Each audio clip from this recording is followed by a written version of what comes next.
Hey guys, what's up? Welcome back to online classes and have a pleasant morning to all of you. Now, I Ajay Kumar, your English teacher, is going to complete this chapter subject verb agreement, the remained part which I have left yesterday. So, do you remember what you have learned yesterday? Yes, that is compound subjects you have learned, and you have learned some rules regarding this, right? And we have learned one more topic, that was the principle of proximity. Um, Somebody has asked me that what is principle of proximity, so I'll just repeat it once more for your convenience. Like, what is the principle of proximity, right? It says when the main part of the subject is separated from the verb by a large group of words. Now listen it quietly. When the main part of the subject is separated from the verb. So let us see where is the main part of the verb. Okay. First of all, we'll look for the verb. Where is the verb? It is makes. Makes जो है verb है, और वो जो है separate हो रहा है किससे? By a large group of words. तो large group of words, the resounding and rhythmic beat of drums, ये हो गया लार्ज ग्रुप ऑफ वर्ड्स. अब इसमें कौन जो है हेड सब्जेक्ट है या हेड नाउन है, ये आपको चूज करना है, राइट? तो इसमें जो मेन सब्जेक्ट या हेड नाउन जो होगा उसके हिसाब से यहाँ पे वर्ब आएगा.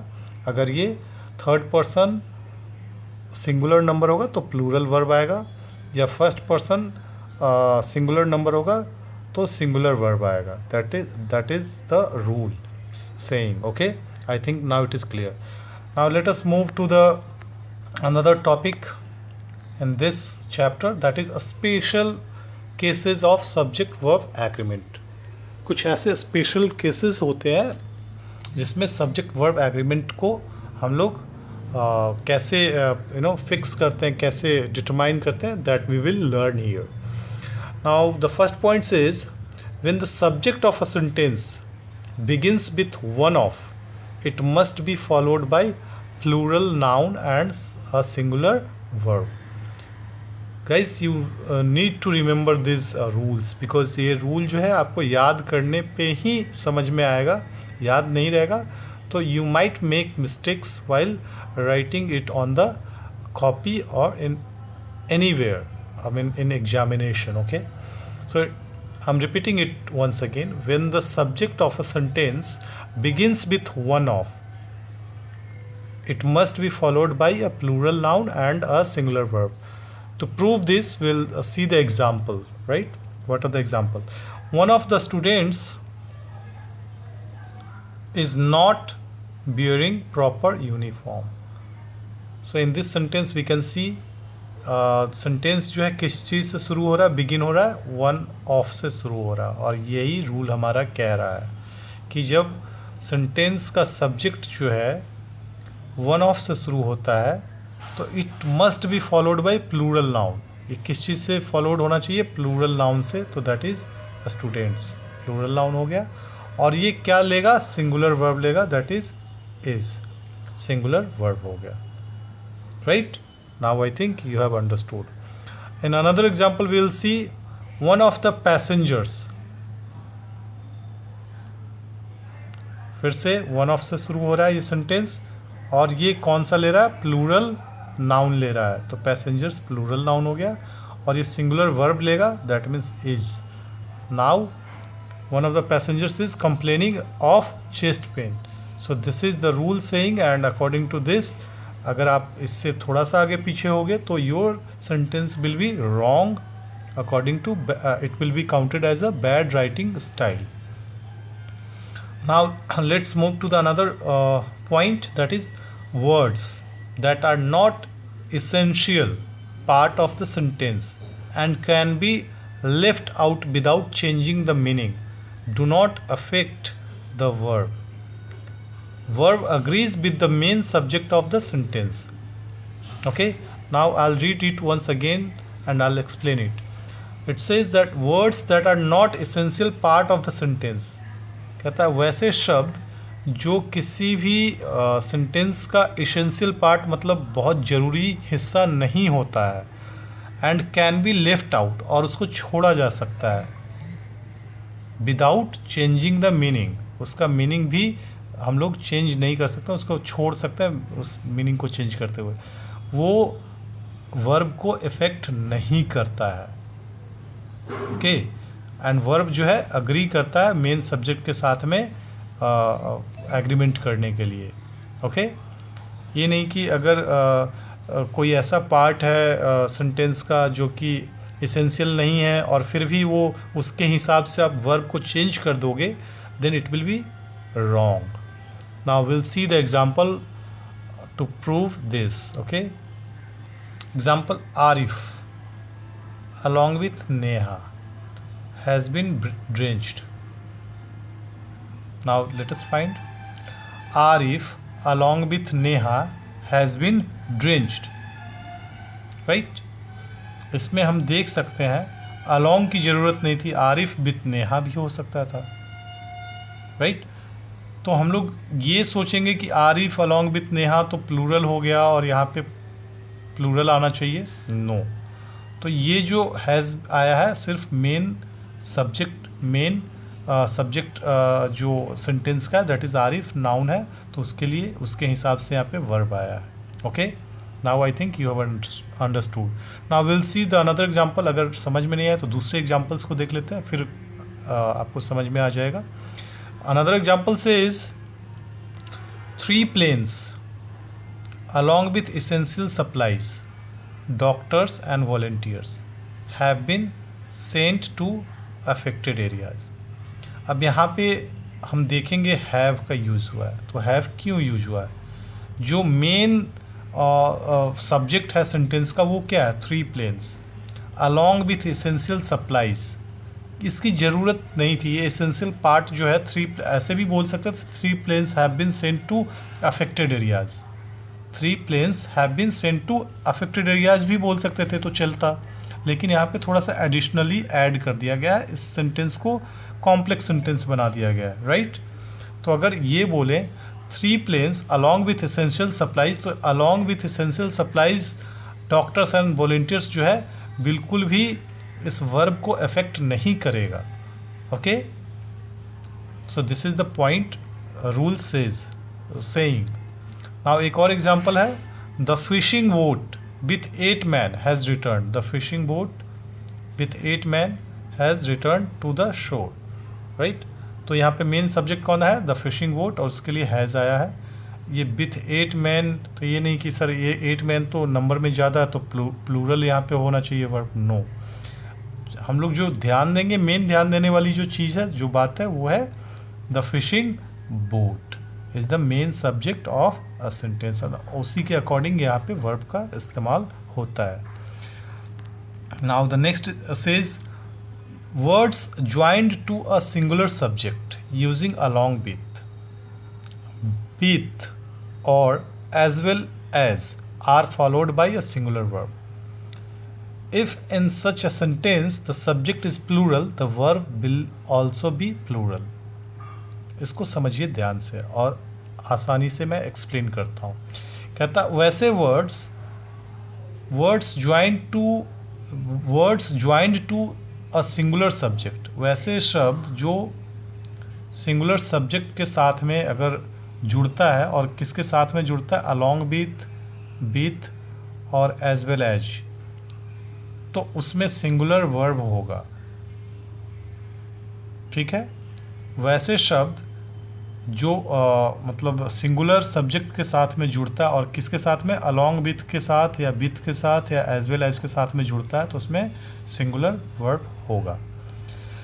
एंड इट सेज कि if in such a sentence subject is plural, और अगर कहता है कि अगर उस सेंटेंस में सिंगुलर सब्जेक्ट के जगह पे अगर प्लूरल सब्जेक्ट हो जाएगा. पहले कहता है कि सिंगुलर सब्जेक्ट होगा और वो किसके साथ में जुड़ता है? along with या as well as के साथ में जुड़ेगा तो सिंगुलर होगा.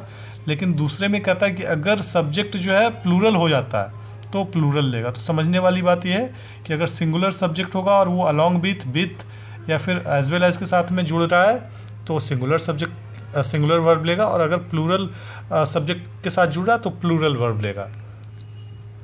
We can see the example, a collective noun takes a singular verb. Collective noun जो है सिंगुलर वर्ब लेता है when the noun is regarded as a single unit, even though it is made up of separate units.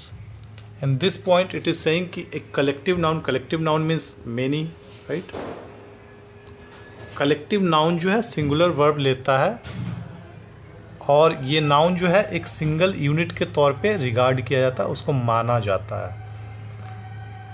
और ये ज़रूरी नहीं है कि अगर ये वो सेपरेट यूनिट बना ले तो वो प्लूरल हो जाएगा, नहीं, वो फिर भी सिंगुलर वर्ब ही लेगा, सिंगुलर वर्ब के साथ ही जाएगा। For example will see the team, तो टीम में तो एक से ज़्यादा लोग होते हैं, तो ये तो आपका प्लूरल हो गया, राइट। लेकिन कलेक्टिव नाउन है और इसको एक सिंगल यूनिट बोलते हैं। अगर टीम है तो वी आर आस्किंग ना, how many teams are playing in that tournament, right. तो हम एक टीम को एक सिंगल यूनिट के तौर पे काउंट करते हैं, न कि उसको एक प्लूरल के तौर पे काउंट करते हैं। इसीलिए इसको हम लोग, है तो कलेक्टिव नाउन, टीम है कलेक्टिव नाउन लेकिन सिंगल यूनिट के तौर पे काउंट कर रहा है, तो इसके लिए जो है आपको ये समझना होगा कि ये सिंगुलर वर्ब ही लेगा। क्यों लेगा? क्योंकि एक सिंगल यूनिट के तौर पे काउंट किया जा रहा है, right. Now the example says the team is United and its desire to win, right? Now we'll see another example, another point that says a collective noun takes a plural verb when the units of the noun are regarded separately or individually. देखिए पहले point में क्या था कि एक collective noun जो है that was taking a singular noun because वो एक सिंगल यूनिट के तौर पे काउंट हो रहा था, इसलिए वो सिंगुलर वर्ब ले रहा था। लेकिन इसमें क्या कहता है, सेकेंड पॉइंट में क्या कहता है, कलेक्टिव नाउन जो है प्लूरल वर्ब लेगा, कलेक्टिव नाउन प्लूरल वर्ब लेगा, लेकिन कब? The units of the noun are regarded separately और इंडिविजुअली, ठीक है। I will explain it with the example, with the help of example. The team of players, the team of players, तो team में तो team members होंगे, players ही होंगे, तो जो भी टीम मेंबर्स होते हैं उसको हम प्लेयर्स ही बोलते हैं। तो कहता है जो team member, the team of players, अब प्लेयर्स जो है आपको सेपरेटली या इंडिविजुअली हम लोग उसको रिगार्ड कर रहे हैं, उसको मान रहे हैं। टीम तो कलेक्टिव नाउन है ही, लेकिन टीम ऑफ प्लेयर्स जब करते हैं तो हम कुछ सदस्यों की बात करते हैं, सेपरेट लोगों की बात करते हैं, या फिर एक इंसान के बारे में बोलेंगे, the team of players, the team of player, sorry not player, players.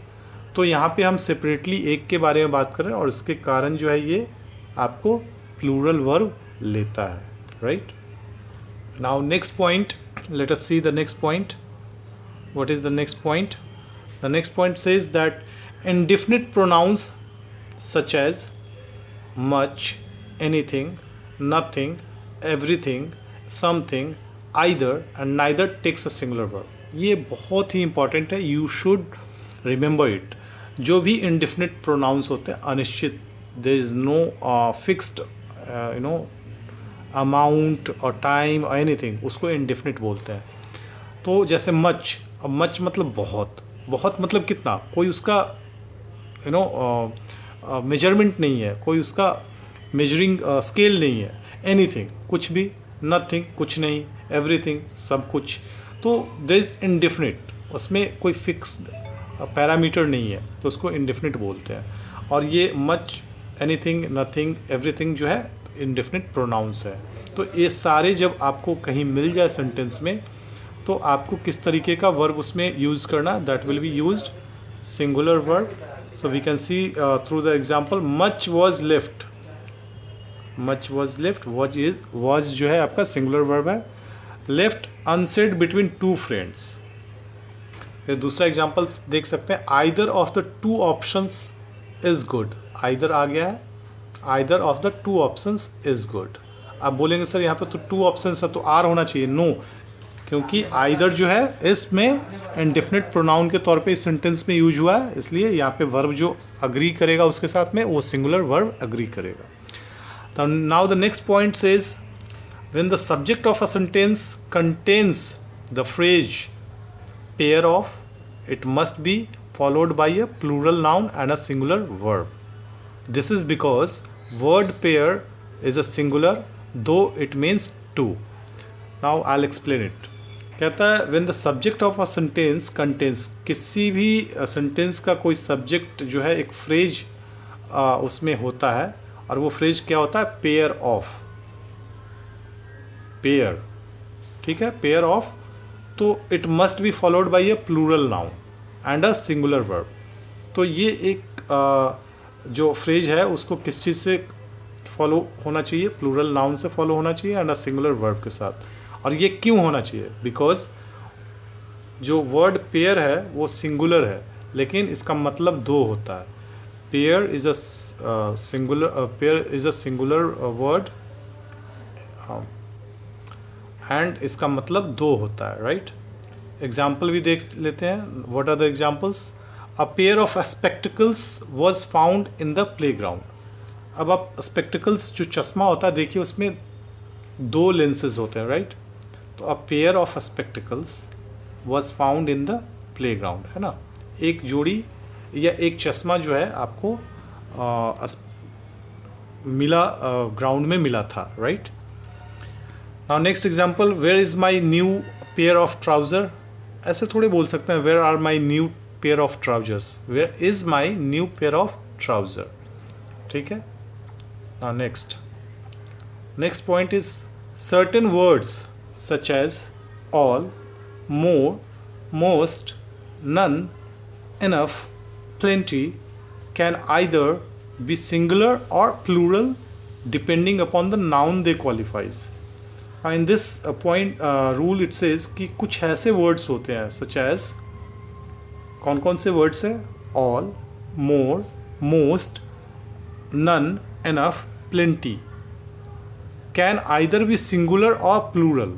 ये या तो सिंगुलर भी हो सकता है प्लूरल भी हो सकता है. अब ये डिपेंड करता है किसके ऊपर, कि किस तरीके का नाउन जो है वो क्वालिफाई करते हैं, what type of noun they are being counted as. Now you should remember noun भी different types of nouns होते हैं, countable, uncountable, right, और common noun, proper noun, these are the nouns types of noun. तो उसके ऊपर depend करेगा कि वो सिंगुलर होगा या प्लूरल होगा, right.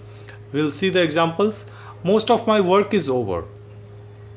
Work is uncountable and cannot have a plural. Therefore, the most takes a singular verb. I think you have understood. Most of my work is over. तो work जो है what type of work? Work क्या है? Uncountable है, हम work को count नहीं कर सकते हैं, तो इसीलिए ये जो है आपका most क्या लेगा? Singular verb लेगा, ठीक है. Now most of people are kind to others.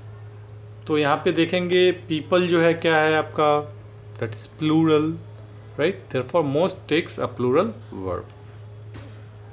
Now next example, none of my arguments were accepted, right. None of my arguments were accepted. Singular verb was is also acceptable. Singular none of my, यहाँ पे जो है आपका was भी जो है singular verb acceptable है, ठीक है. Next point, next topic rule is that title of books, magazines, etc. takes a singular verb even if the title suggests something plural. तो ये बिल्कुल ही सिंपल सा है. किसी भी बुक का टाइटल, मैगजीन का टाइटल, न्यूज़पेपर का टाइटल जो है वो हमेशा सिंगुलर वर्ब लेगा.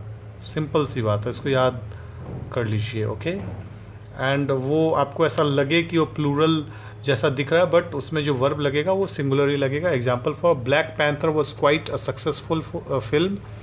20,000 leagues under the sea was written by Jules Verne, right. Another rule, next rule क्या है, words and phrases that express an amount of money, distance and intervals of time takes singular verb. Now in this you can see if in any sentence if you see that amount of money की बात हो रही है, distance की बात हो रही है, interval of time की बात हो रही है, तो हमेशा singular verb लेता है. Do you think 50 miles is a short distance? तो 50 miles जो है distance की बात हो रही है ना. 1,000 rupees a day is a good amount of money for this work. 1,000 rupees जो है मनी के बारे में, अमाउंट ऑफ मनी के बारे में बात हो रहा है, तो ये सारे जो है सिंगुलर वर्ब ले रहा है. I am surprise that even 2 hours was not enough for you. तो was जो है सिंगुलर वर्ब है, और क्यों सिंगुलर ले रहा है? बिकॉज यहाँ पे इंटरवल ऑफ टाइम की बात हो रही है, तो that's why it is taking singular verb. Now एक नोट है, when the subject of a sentence contains the phrase many a, it must be followed by a singular noun and a singular verb. Many a man has regretted words spoken in anger. तो अगर कभी मतलब sentence का subject many a अगर होता है, तो वो हमेशा सिंगुलर नाउन और सिंगुलर वर्ब के साथ फॉलो होता है. So dear student, I hope you have understood this chapter completely. Now these are the exercises which you can do in your book. If you are having any problem, then you may ask me privately, or you can comment in the comment section. Now this chapter is finished, and I hope you have understood it completely. Now we'll meet next day with another topic. Till then, bye, take care, and have a nice day. Thank you.